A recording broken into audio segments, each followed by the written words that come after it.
La crise politique a-t-elle atteint son paroxysme après l'affaire Kabonde? Nous voilà dans une autre affaire, celle des lois Minakou, qui suscite controverses, fantasmes, beaucoup de polémiques.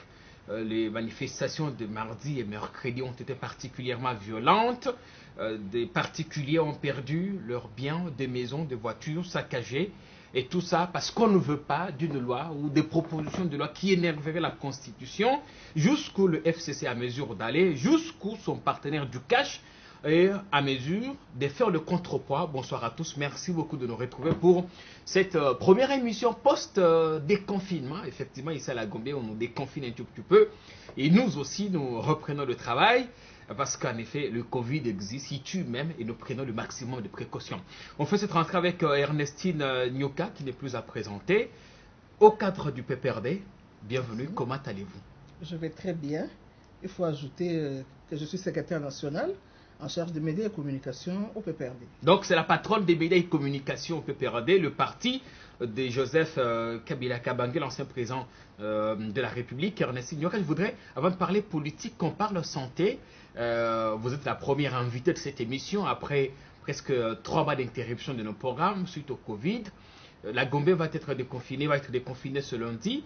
Est-ce que vous avez l'impression que nous avons bien géré cette crise? Est-ce que vous avez l'impression que le message de sensibilisation est passé et que la population a pris conscience?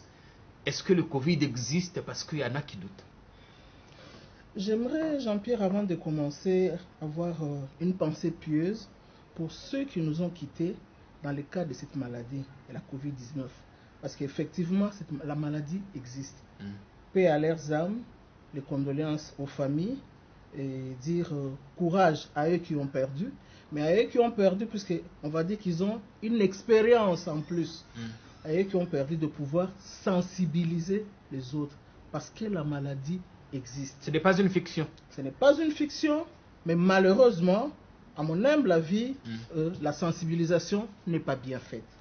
Parce que lorsque vous regardez comment les choses se passent sur le terrain, on confine Gombe, puis on nous dit lundi on va déconfiner Gombe, mais quel est le sort des autres 23 communes de la capitale?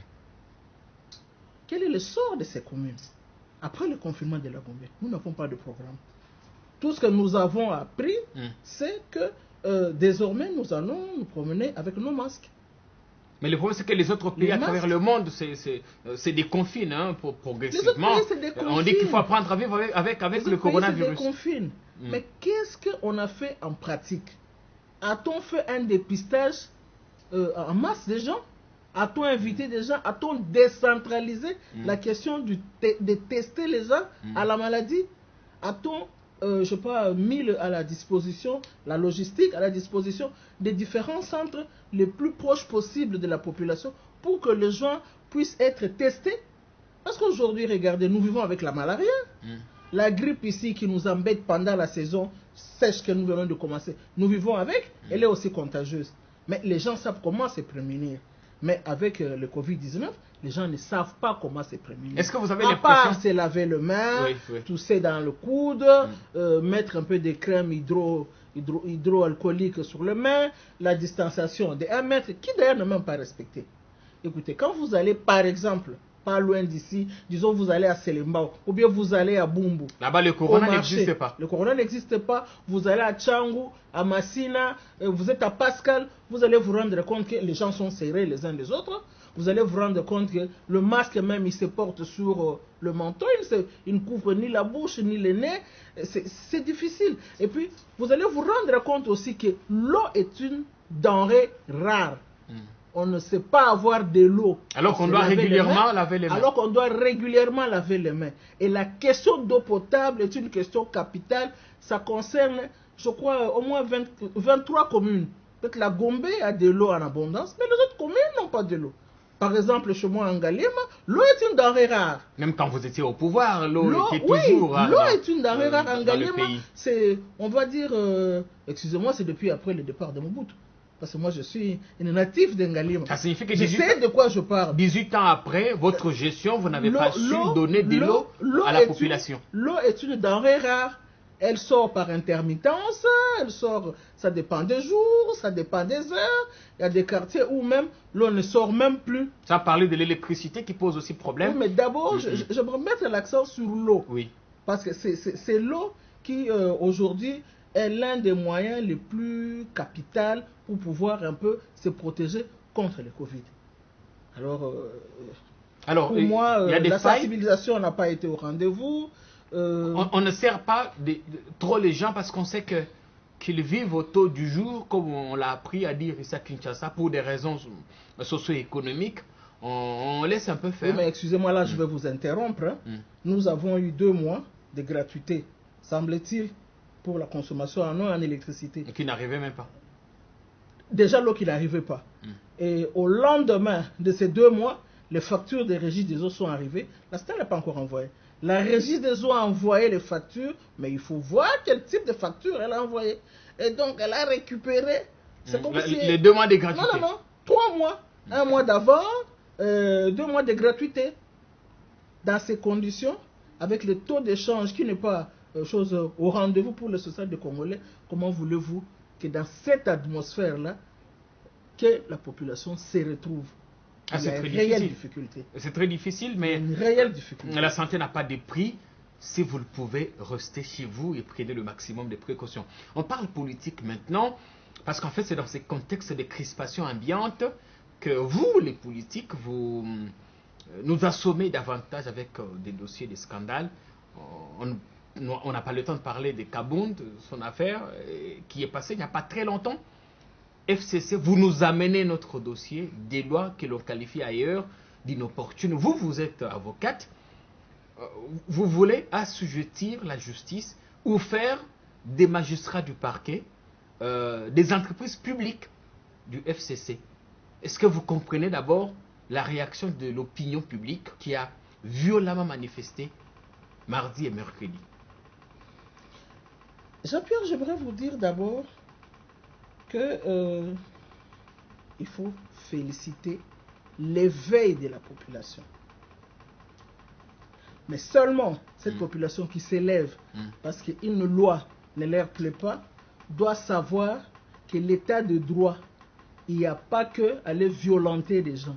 La population doit savoir que même ces dollars qui montent, il faut aussi s'insurger contre. Même la situation sociale qui a l'air d'être en train de patauger, il faut savoir s'élever aussi contre. C'est à ce moment-là qu'on dira que la population a compris les principes démocratiques. On va dire que la population a compris ce que c'est l'état des droits. La population ne doit pas se laisser instrumentaliser. Des jeunes qui ont marché. La population doit d'abord pouvoir comprendre avant de s'élever pourquoi elle s'élève, pourquoi elle manifeste. Bien que c'est un droit qui est garanti constitutionnellement, la population doit comprendre. On a suivi plusieurs manifestants. Vous savez, moi j'ai suivi les manifestations, j'ai suivi les différentes chaînes avec les micro-baladeurs, j'ai suivi les réseaux sociaux, j'ai suivi 2-3 personnes dans mon quartier avec qui je parlais. Vous leur demandez quel est le problème. Ah tiens, Kabila Lingya nommé maintenant procureur. Les gens ne comprennent pas. D'autres disent, tiens, Balobi, état de droit et Sili, magistrature, et qu'il y a encore na poche FCC. Balobi, il semble qu'on veut modifier l'article 220 de la Constitution. Alors que nous savons que le 220 est verrouillé. Dans le 220, il y a la question de l'indépendance du pouvoir judiciaire qui est posée. En fait, le problème, c'est lequel? C'est un problème de manque de communication. C'est un problème de manque d'éducation civique. Dans les chefs de qui? Des politiques? Dans les chefs ou de l'opinion publique? Non. Dans les chefs de politique. Ce sont les politiques. C'est nous qui sommes dans des partis, qui avons différentes responsabilités. C'est aux politiques d'encadrer la population. C'est aux politiques de dire à la population, voici ce qui s'est fait réellement. Les lois, les propositions de loi, parce que ce ne sont pas encore des lois, propositions de loi ou projets de loi qui vont se faire, voilà ce qu'on veut faire dès la justice. Est-ce qu'elles ne sont pas démocraticides, comme on dirait, caporaliser la justice, cette expression revient avec beaucoup Moi, je d'insistance. pense qu'il ne faut pas chercher d'abord à voir la chose sur le plan strictement politique. Il faut voir la chose sur le plan simplement d'abord du droit. Est-ce que c'est conforme à la Constitution? Oui, c'est conforme à la Constitution. L'article 220 ne va pas être modifié pour ôter au pouvoir judiciaire son indépendance. Là-dessus, nous sommes d'accord. Mais quel est le problème? Le problème, c'est que la Constitution que nous avons actuellement, celle de 2006, a subi une révision en 2011. Et la révision de 2011 a touché à l'article, je crois, le 149. 149, oui. Le 149 qui consacre l'indépendance du pouvoir judiciaire. Mais dans cet article 149, il est dit expressis verbis. Ceux qui sont concernés par cette indépendance, ça vous parle de cours et tribunaux. On vous parle de la Cour constitutionnelle, de la Cour de cassation, des juridictions militaires. Ce sont ceux-là qui sont cités. Mais on ne vous parle pas des parquets, des différents parquets. Ce qu'on appelle les magistrats debout. Et donc, les magistrats des sièges, ce sont eux qui sont concernés par l'indépendance. Les magistrats debout, ou les ministères publics, l'organe de la loi, tel que nous l'appelons, c'est lui qui recherche les infractions. Eux, ils ne sont pas indépendants. Qui recherche, je vous dis, ce qui est mis dans la Constitution. Ils n'ont pas été énumérés parmi, on va dire, ces organes qui sont spécialement touchés par l'indépendance de la magistrature. Et donc placés sous la tutelle du ministère de... Lorsque nous regardons, on jette un coup d'œil outre-mer, on se rend compte que ce soit en France, parce que notre constitution, il ne faut pas se gêner de le dire, ça fait une copie-collée un peu de la constitution française. Mais ce n'est pas la même. Et on n'a pas les mêmes réalités. S'il vous plaît. Et on n'a pas les mêmes réalités. C'est ça le vrai problème. Et on n'a pas les mêmes réalités. Il y a beaucoup de dispositions dans la Constitution qui ont demandé à ce que, après qu'on ait organisé telle ou telle autre institution, qu'une loi organique suive que pour organiser telle matière, qu'une loi organique suive que pour organiser telle matière. Mais les lois organiques ne suivent pas.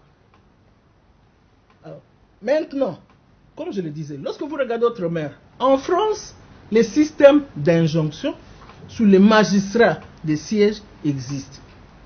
En Belgique aussi, ça existe. Lorsque vous allez aux États-Unis d'Amérique, nous aimons bien dire les pays de vieille démocratie, ils ont déjà avancé avec ces questions. Ça aussi, ça existe. Cette question d'injonction, ce n'est pas une injonction négative. L'injonction est une injonction positive. Mais attention. Tout dépend maintenant parce que vous, attention, c'est là que je vais maintenant, quand on vous donne une main, vous prenez le bras. C'est là maintenant que je vais attirer l'attention de tous. Oui. On ne donne pas des injonctions que pour désorienter le magistrat. Qu'est-ce qu'on entend d'abord par injonction positive? On ne donne pas des injonctions. Je vais vous donner, pour ne pas être trop littéraire, je vais donner un exemple pratique. On l'a nous tous décrié.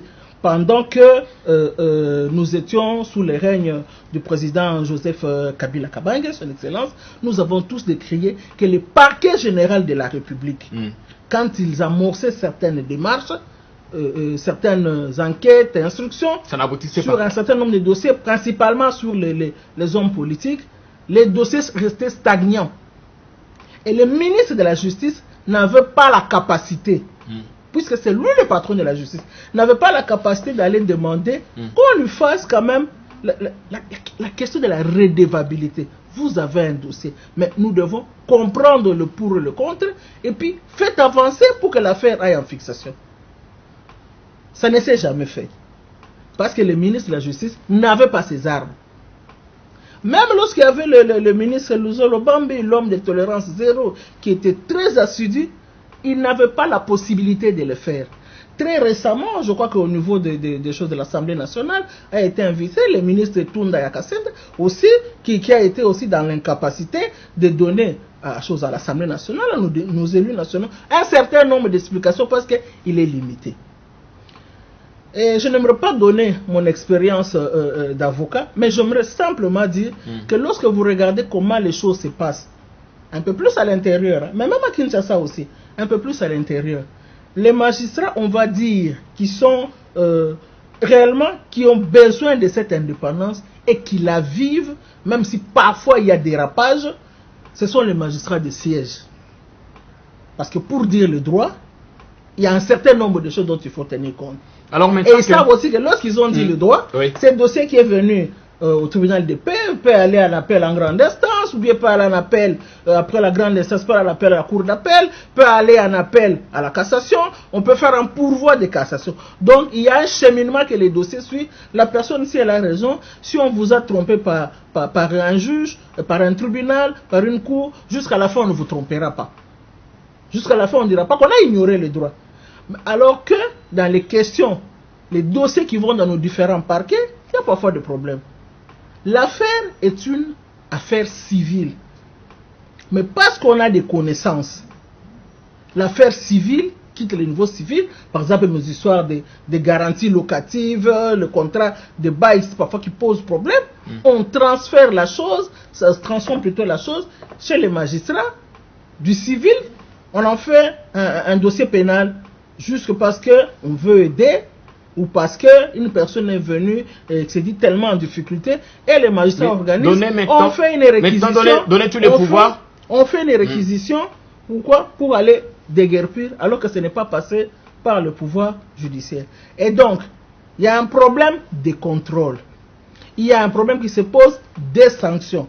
Mais de manière aussi générale, lorsque le ministre de la Justice veut aussi pouvoir s'impliquer, c'est que le Conseil supérieur de la magistrature, lorsqu'ils se réunissent pour faire le budget de la justice, ils se réunissent avec les différents chefs d'office, ceux qui sont concernés par,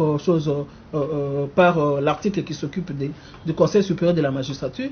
Ils font le budget qu'on remet simplement au ministre, et c'est le ministre qui va aller défendre ça d'abord au niveau du gouvernement en commission interministérielle, quitte à ce qu'après ça soit coulé dans le budget de l'État et aller discuter. Mais quand vous voyez donc, ces réformes... il ne participe pas. C'est une postiche, on va dire, qui vient simplement s'accaparer d'un dossier que lui-même n'a pas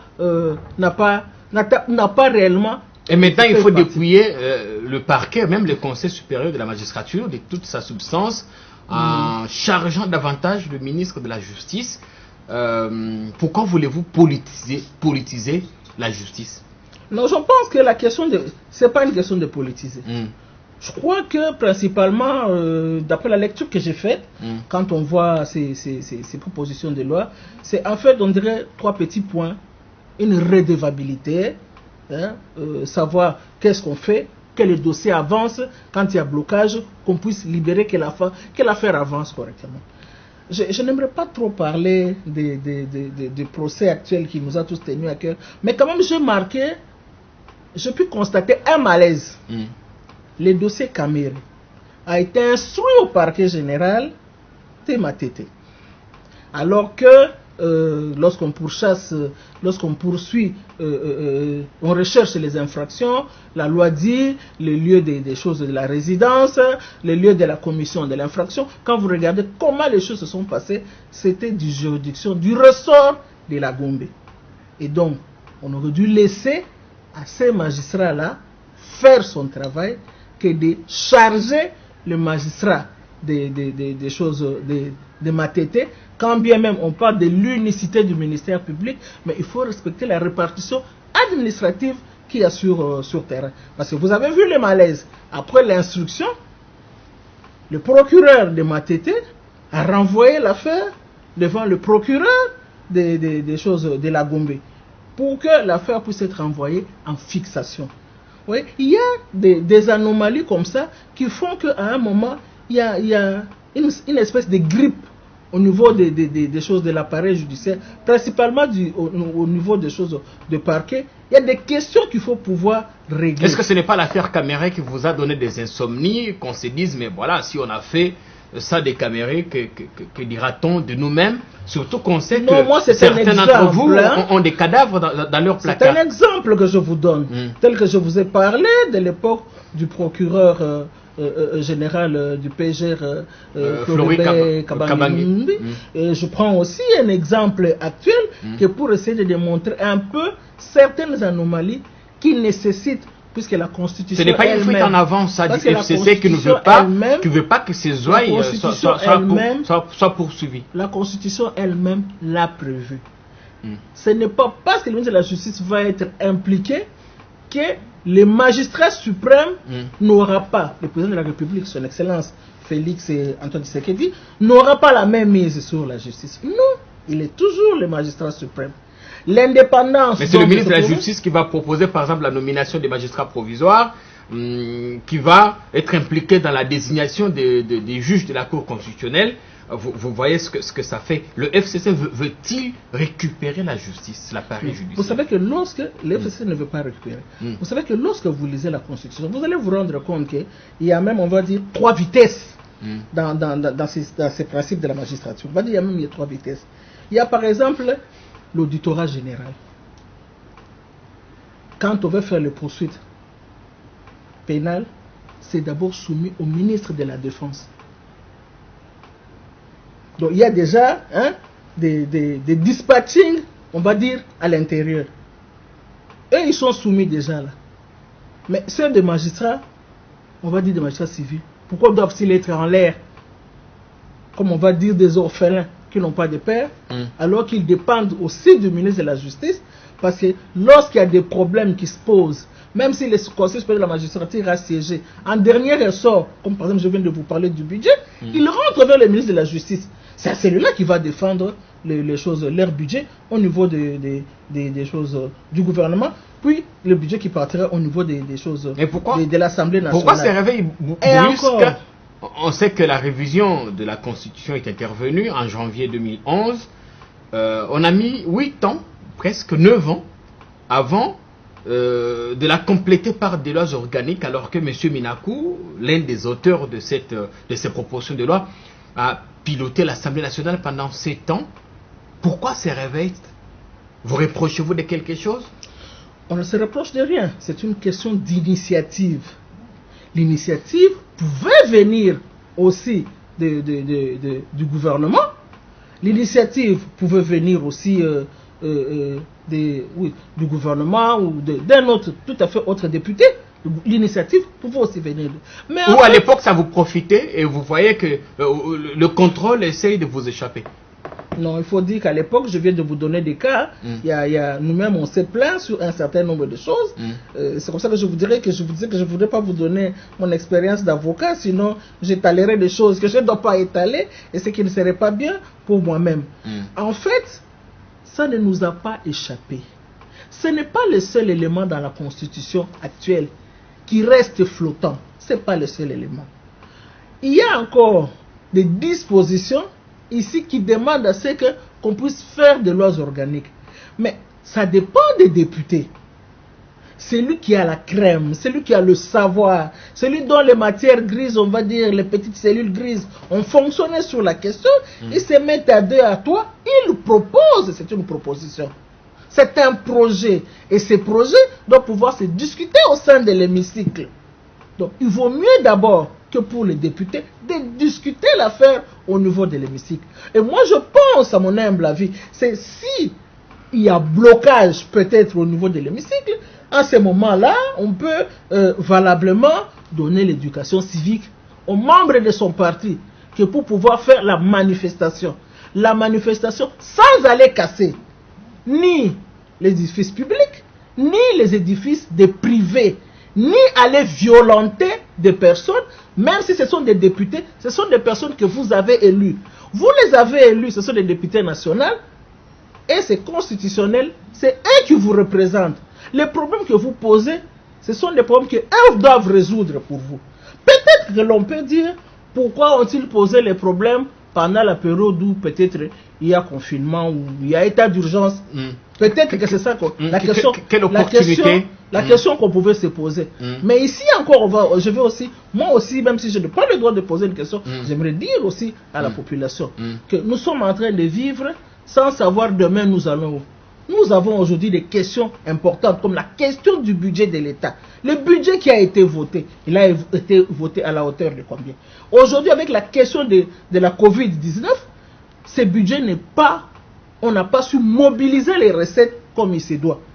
Mais le gouvernement doit pouvoir rentrer devant le Parlement que pour pouvoir faire un collectif budgétaire par rapport à la réelle mobilisation d'aujourd'hui et adapter le budget quant à ça. Sinon, c'est une loi qui ne répond plus à la réalité, on va dire réalité économique, réalité politico-sociale. Mais il y a tellement de lois, il y a tellement de secteurs qui ne sont pas légiférés. Pourquoi Minaku choisit le moment maintenant et pourquoi on a l'impression que ces propositions passent comme une lettre à la poste, Ernestine Yoka? Ces propositions ne passent pas comme une lecture à la poste. Nous avons eu l'information et c'est vérifiable. Quand le problème s'est posé, le chef de l'État a voulu en savoir un peu davantage. On a remis ces projets au gouvernement. Au sein du gouvernement, il y a des commissions qui siègent. Nous avons ce qu'on appelle la commission des lois, où siègent en fait 28 ministres. Les 28 ont examiné. La plupart sont du Front commun.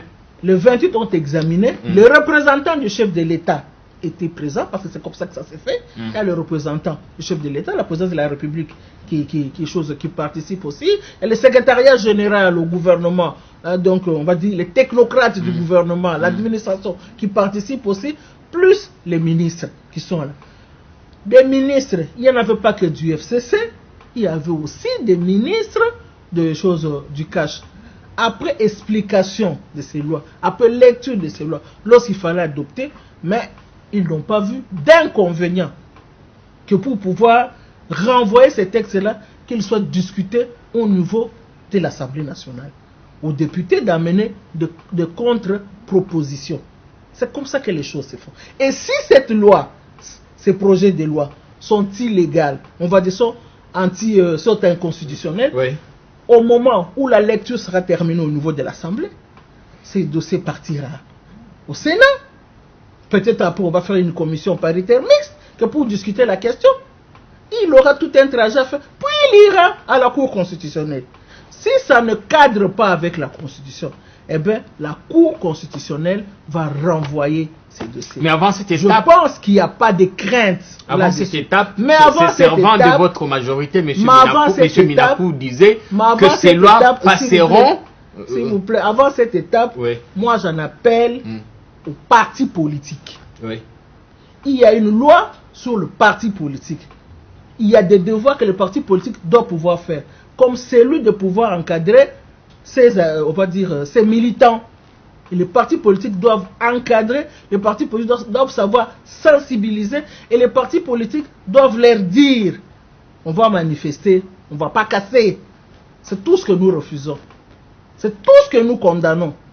Il faut savoir que lorsque votre liberté à vous commence, il y a un autre aussi citoyen qui a aussi sa liberté.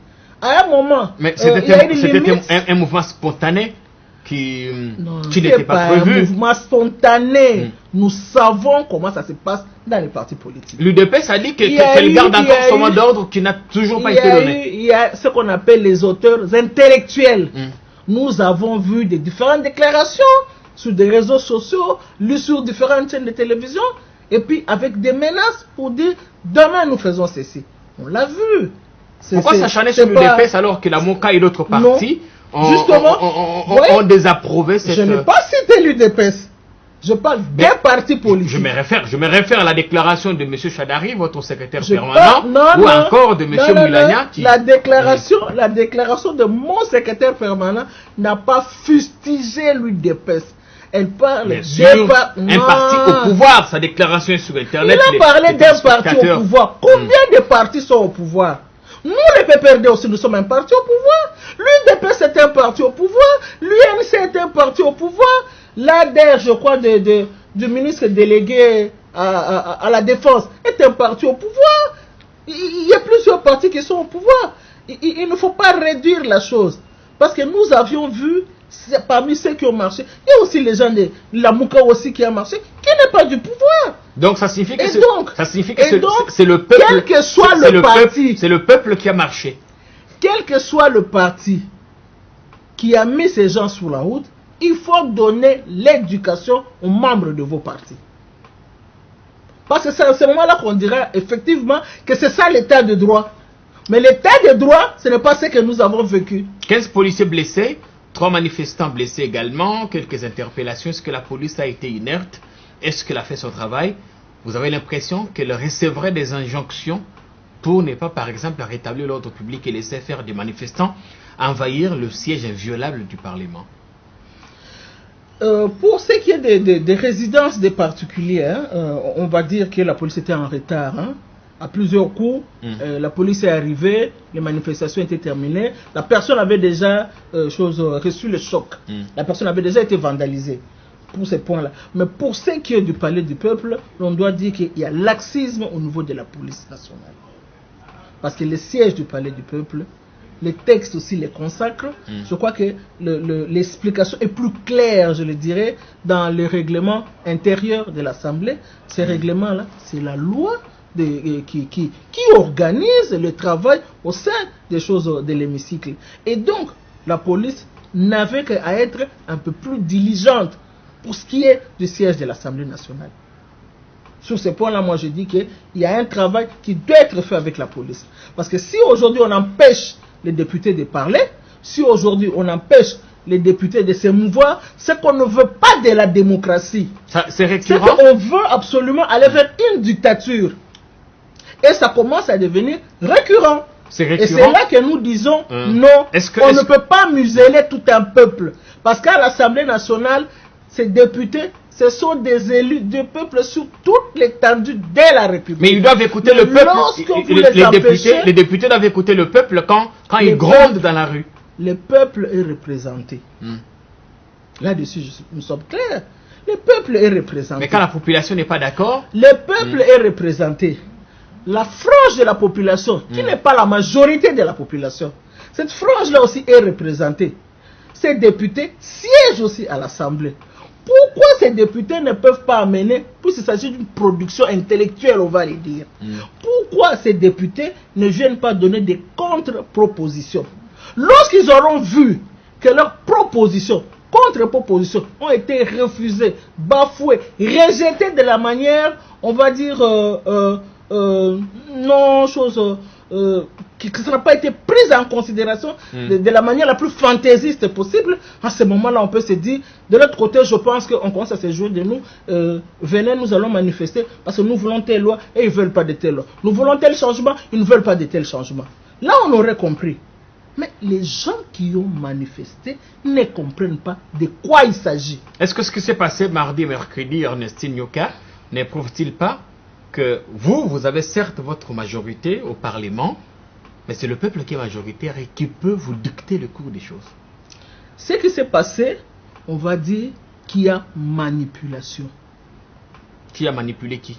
Il y a manipulation de la part des acteurs politiques qui ont incité la population à faire la marche sans comprendre de quoi il s'agit. On est dans un état de droit, on peut vous rester en justice pour diffamation. Nous sommes dans un état de droit. Ou dénoncer ça le mieux. Nous avons la loi sur le parti politique. Qu'est-ce que cette loi-là demande? Lorsque on peut, après enquête, déterminer qu'il s'agit de tel parti, dont les manifestants ont fait ça, il s'agit de tel autre parti, il y a une sanction que cette loi sur le parti politique accorde à ces inflige à ces partis politiques. Je ne pense pas que dans un état de droit, parce que j'ai la liberté de parler, d'opinion, de manifester, je ne pense pas que je dois brutaliser l'autre parce que j'ai une liberté qui est consacrée par la Constitution. Jusqu'où allez-vous aller avec ce forcing jusqu'à adopter cette loi, l'envoyer au Sénat et finalement à la Cour ou sur la table du président, ou vous du FCC ou de la coalition FCC4, vous avez entendu le message de l'opinion et vous allez, pour besoin de sérénité et de cohésion sociale, retirer purement et simplement ces lois qui, si elles ne sont pas votées, le ciel ne tombera pas sur nous. Le ciel ne tombera pas, c'est vrai, mais il n'est qu'un déficit va rester au niveau de la magistrature. Nous disons, la rue a parlé, mais la rue a parlé dans un brouhaha. La rue n'a pas donné différentes dispositions qui les énervent. Ah, vous attendez qu'il y ait mort d'homme pour qu'on sache On que finalement pas la qu'il rue y ait a mort parlé. d'homme. Je vous dis que tout le monde est représenté au niveau de l'Assemblée nationale. Et donc, on attend que les élus qui représentent cette frange de la population donnent leurs contre-propositions. Ça va se discuter. Et puis on va voir quelle est l'opportunité. Mais si les élus ne nous disent rien, c'est là que le bas blesse. Vous n'allez pas reculer. Non, je dis que c'est là que le bas blesse. Donc il faut que les élus donnent leurs contre-propositions au sein de l'hémicycle et les choses vont se discuter valablement. Mais est-ce qu'on regarde ce qui s'est passé, on ne peut pas se dire, bien, pour besoin de cohésion sociale, on suspend, ne serait-ce que l'examen de ces lois, on y reviendra très prochainement parce qu'il n'y a pas péril en la demeure. J'aimerais vous répondre par ceci. Lorsque, je pense en 2015, il y a eu la loi électorale qui conditionnait... La loi Bochab. Ouais, qui conditionnait qu'on passe par les recensements avant toute élection et que nous ne l'avions pas faite. Vous avez vu, on a fait les élections sans les recensements. Il y a une cacophonie qui ne dit pas son nom, même si nous tous nous faisons semblant. Pour faire encore les prochaines élections, la question du recensement là va nous rattraper. La question du recensement est tellement primordiale qu'elle ne concerne pas seulement les élections. Aujourd'hui, la Covid nous embête, mais nos enfants ne vont pas passer une année blanche. Il faudrait que les enfants rentrent à l'école. Mais nous n'avons même pas de recensement sur ne fût-ce que les enfants. Nos enfants, ils sont à combien? Nos enfants, quelles dispositions prendre par rapport à leur nombre pour que réellement les conditions pour les préserver contre la maladie puissent être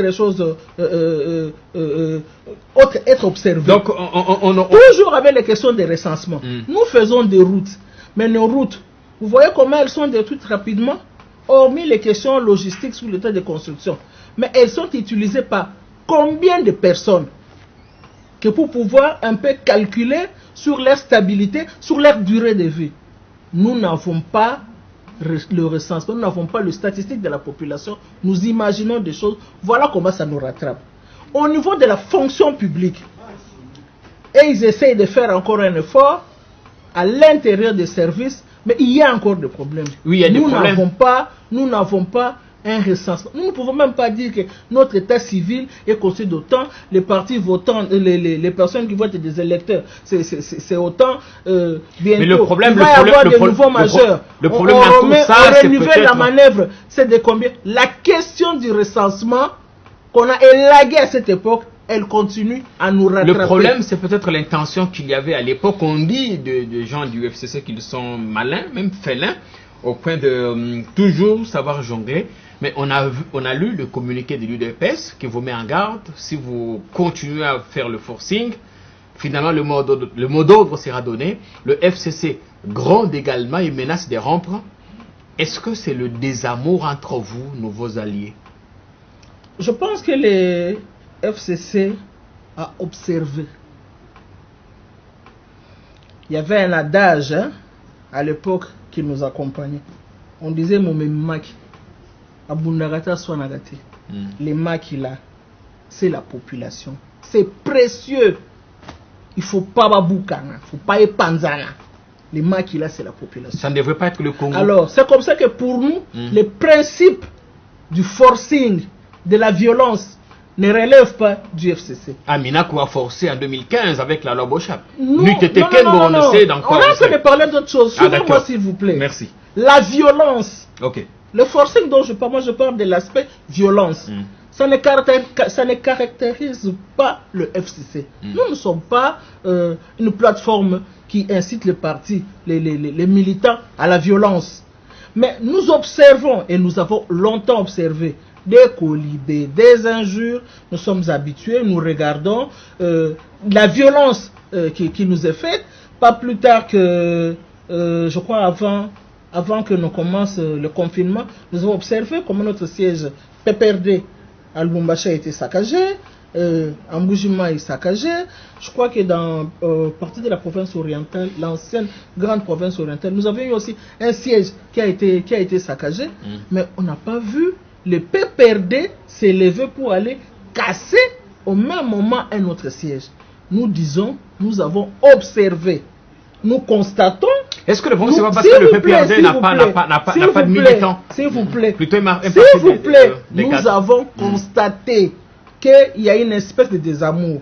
Alors nous demandons aux partenaires, s'il y a des amours, dites-nous qu'il y a des amours.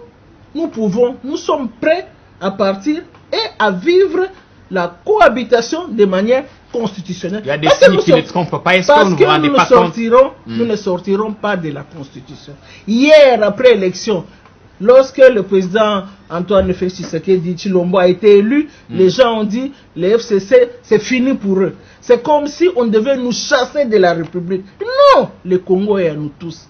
Nous avons l'amour du Congo. Nous avons la passion du Congo. Comme le dit mon président national, Joseph Kabila Kabange, nous avons la passion du Congo. Nous allons nous battre pour que ce Congo ne devienne pas une république dictatoriale. Nous allons nous battre pour que ce Congo, que cette population puisse vivre le mieux-être. Vous voyez les signes avant-coureurs d'une dictature en téléchargement? Oui, mais lorsque l'hémicycle, le palais du peuple, est constamment envahi maintenant, et que les députés, on leur refuse l'accès à cet hémicycle, mais c'est la tendance au musellement. Si nous ne réagissons pas, eh bien demain nous allons commencer une dictature qui ne dit pas son nom. Il faut que nous puissions nous lever et dire à nos partenaires, nous ne sommes pas d'accord. Il faut laisser les élus du peuple. Ce sont des élus nationaux.